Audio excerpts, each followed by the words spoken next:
All right, what up, y'all? I'm here with my boy Zach. This is Zach Kifer. He is the team manager for the NC State men's basketball team, otherwise known as the viral cameraman from the video holding the boombox. Season's over. How you doing today? I'm doing good, man. Appreciate you having me on. Oh How you yeah, doing? doing all right, man. I've been excited for this because as an NC State student, for those of you who may not know, I attend NC State. Zach also obviously attends NC State. So all I got to do was watch the NC State Cinderella run. He actually got to experience it. Kind of as the team manager, you get to come on the bench, be in the locker room, travel, be really involved in everything. It's almost like you're on the team, like as a player, right? Yeah, I mean, we're involved with the team a lot. We help them out with practices every day.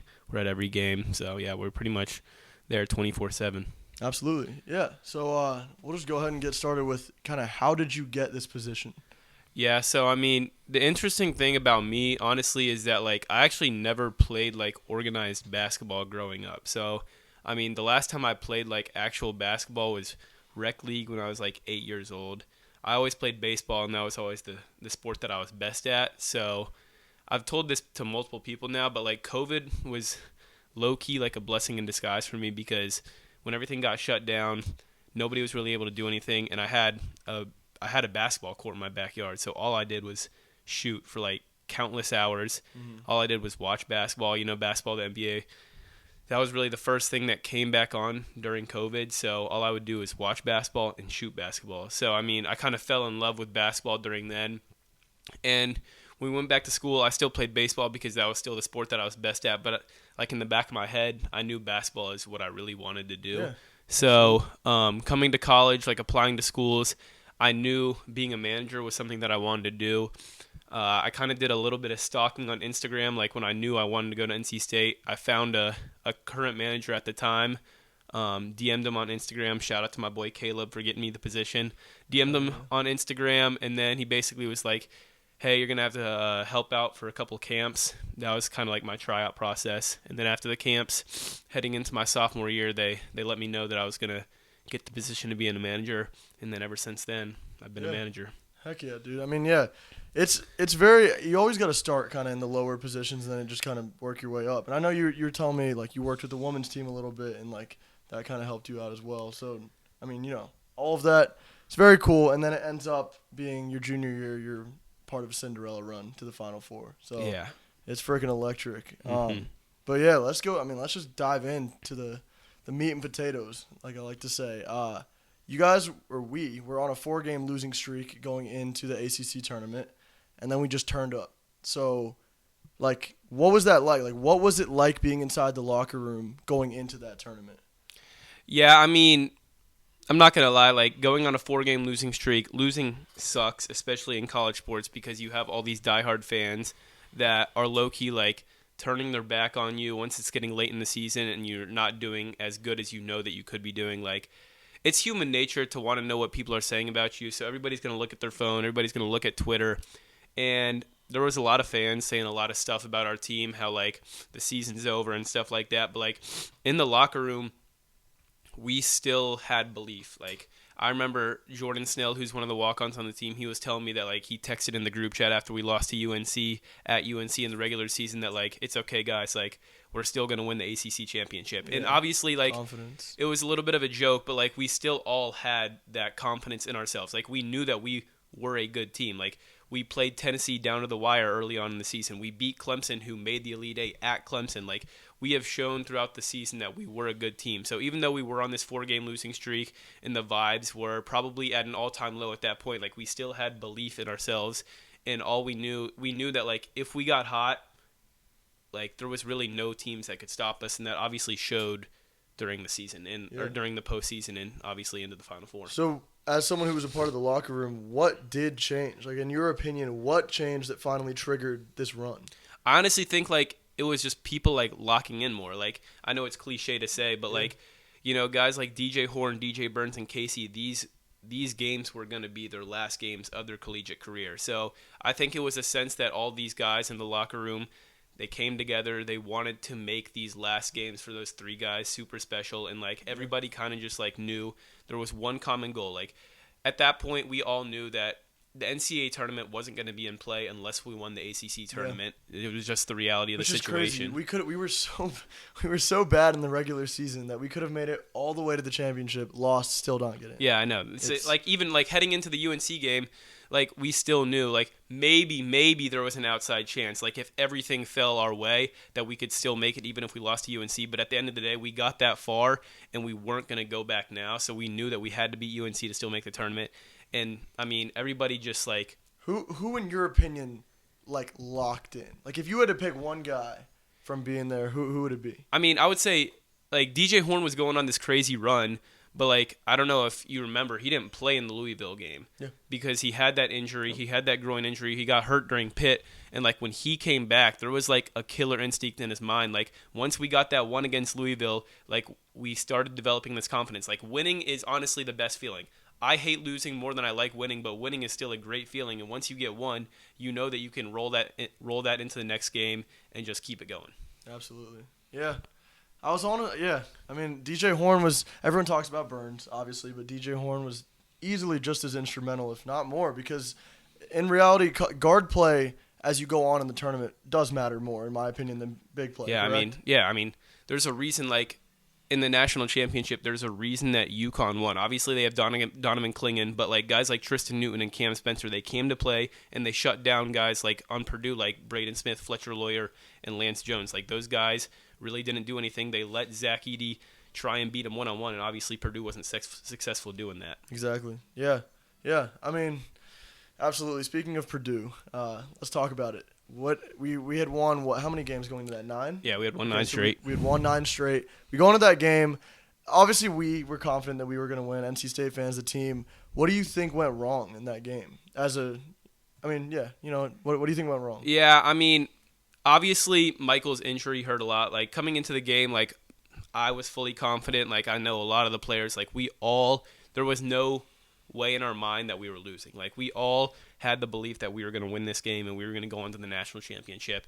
And I honestly thought that we obviously started off a little bit slow. Purdue got an early lead, but we continuously clawed our way back. Obviously, Michael's injury really sucked. I think that definitely played a part. But I mean, it was just every time that we were going on a run, something would happen.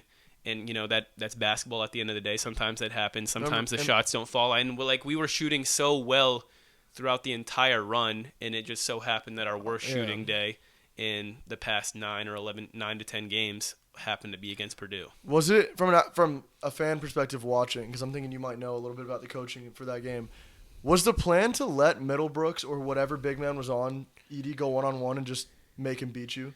Rather than doubling, giving up the open three? Because that's what it felt like, which is kind of strange to watch. Well, I mean, we did, our game plan – we were trying to throw different looks at Edey. So sometimes it would be one dribble, and then the second Zach Edey takes a dribble, then you go and collapse on the double team. Obviously, I mean, Edey has improved tremendously since his freshman year, so he's a very good player, despite what some people say about him just only being tall. That's why he's good. He is a good player. He's a very good player, and he's a great passer out of the post, and that killed us because at some point he started catching on to when we were doubling, so it allowed guys like Fletcher Lawyer and Lance Jones to hit timely threes, which is what they did. And late in the game when they hit those timely threes, they kind of just turned into daggers, which unfortunately lost us the game. Yeah. Yeah. I mean, dude, we were only down by 3 with 10 seconds left in the first half. Yeah. But like you said, every time we tried to get that push, they just hit a big shot. Even when we started the second half, remember how both teams were scoreless essentially? Yeah. We finally made one, and then they make 3. It was yeah, I mean, there was. I think we obviously we lost by 13. I still thought we played well. It just happened to be that the shots that we were hitting for the previous 9 games, we just weren't. And we didn't anymore. play bad defensively. Yeah, I mean, we held Purdue to their lowest season total. Yeah, not at all. I don't care what anyone says. NC State deserved to be in the Final Four, and we played just as well as well as anybody could have against Purdue, unless you were UConn. Which it was immortal, so who cares? Yeah. UConn doesn't count. I mean, yeah. So, it happens, but there were a ton of awesome memories from this run. What comes to mind? What was your favorite memory? I would say, I mean, the boombox. The boombox is definitely I mean, it's something that I'll remember forever just because the amount of people that texted me about it. But, I mean, winning the ACC Championship, beating UNC, who we hadn't beat this season, obviously our rivals down the road, that was definitely the best part of it just because we won the ACC Championship, something we hadn't done since 1987, and we secured our spot in the NCAA tournament, which is something we weren't going to be able to go to had we not won the ACC Championship. So, yeah. What felt better, the Duke Elite Eight win or the UNC ACC Championship win?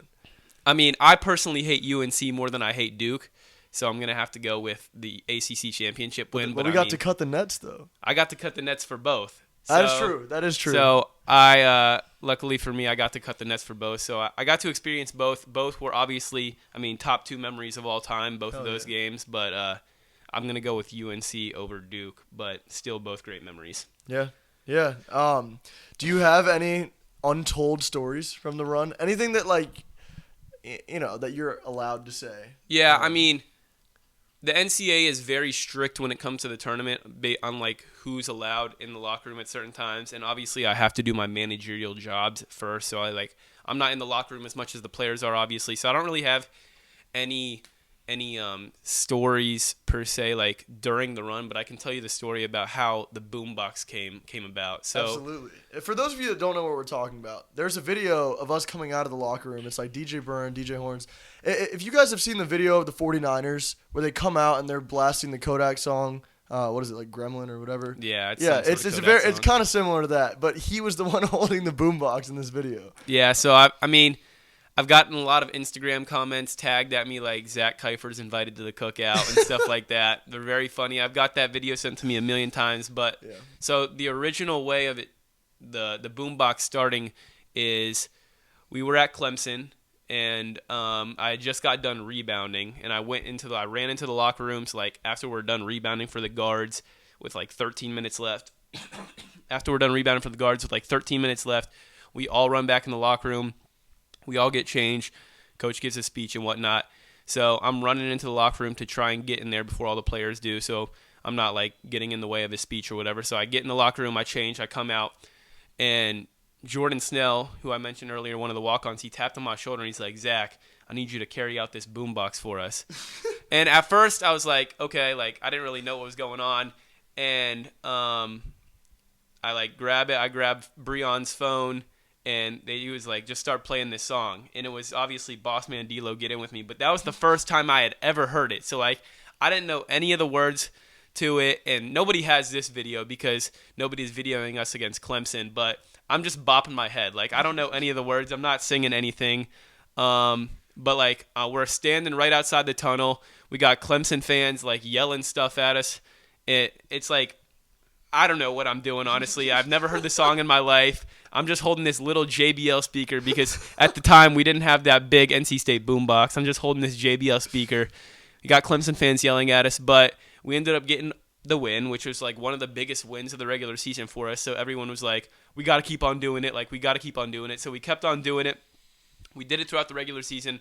We stuck with it even though, like, we weren't winning at the end of the regular season. We stuck with it. We kept on doing it throughout the ACC tournament, and obviously in the ACC tournament we won 5 straight, and like it stuck through the NCAA tournament. And then in the NCAA tournament you got cameras everywhere, so eventually somebody caught wind of it. They recorded us coming out against Texas Tech, and from there on out, like, it just became viral. We ended up getting a real boombox sent to us because of how viral the video went. It's freaking awesome. That's so this is going on every game. Nobody was there to film it because why would you be filming a team that was 8-11 with some non-player holding a boombox coming out of the tunnel? I mean, we started at Clemson, which I don't know how many games left we had in the regular season, 6 or so, but we did the rest of the regular season games. Again, nobody was filming us. Also, we had this just tiny JBL speaker, and once we got to the NCAA tournament, there's cameras everywhere. We were obviously very hot at that point. We had turned into America's team because we beat UNC in the championship, in the ACC championship. We were going on this run in the tournament. So, and by the time we got to the NCAA tournament, I had heard the song enough to the point where I knew the lyrics. So that's when I started getting invited to the cookout. It's finally time to turn up. Yeah, dude. Well, I want. Oh, okay. So I definitely want to ask this. So we went through a lot of great teams: UNC, Duke, Marquette, um, Clemson. We beat them, obviously. What team, in your opinion, though, was our toughest matchup? Whether that be because they matched up well against us, or just because they're an underrated team that people don't talk about. Yeah, I mean, Oakland. I'm gonna say like I don't think Oakland was like the best team that we played. Sorry. No, you're good.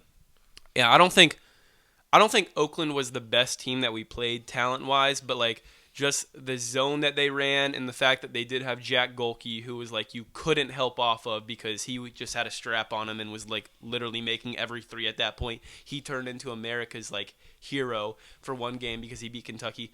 Oakland was definitely like the most unique team that we played. I wouldn't say that they were the most talented, but they had Jack Golke and Trey Townsend, who were two very good players. But I think the best team that we beat in that run, honestly, was Marquette. I mean, we had them like in the first half. They obviously shot very poorly, but like we had them in the first half. But like late in the second half, they really started like locking down, and they like were getting us all out of whack offensively. And luckily, Michael hit a big shot, big three on the wing with like a minute or so left, and that really was the dagger. But like Marquette was a really good team. Tyler Kolek and Cam Jones are two really good guards. So I mean, I would say that was probably the most talented team that we beat throughout our entire run. Obviously, Purdue was a really good team as well. And But, what about a team that we didn't beat? What would you say the most talented?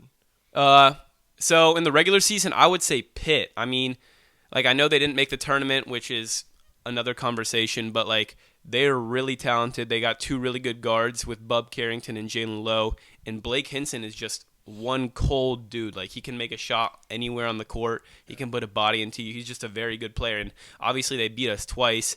They've had our number the past 2 years, and there's a reason for it because they're a really good team. Yeah, absolutely. I mean, dude, that was the point in the year where I'm not even gonna lie, I stopped watching that Pitt, like kind of where you're talking. So I don't even know. I didn't know that Pitt was this good. So this is a shock to me even hearing this. But Yeah. I guess like similar to Clemson last year, a team that performed well, was a good team, but just didn't have the resume for it. But yeah, that's awesome. So going forward, obviously the season was amazing, a bunch of amazing memories, but you can't live in the past. Let's talk a little bit about next year. What are you thinking? Like, is next year?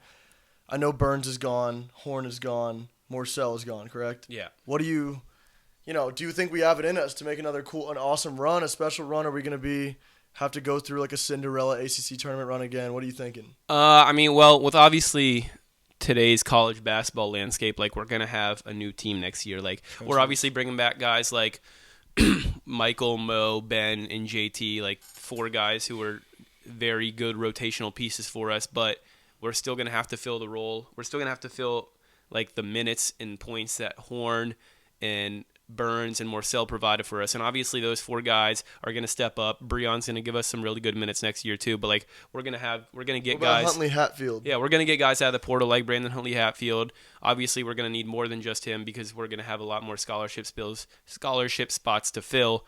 But I fully anticipate us to being just as good as we were this year. I mean, obviously I hope that we do better in the regular season, and I know that we're going to have the talent to do so.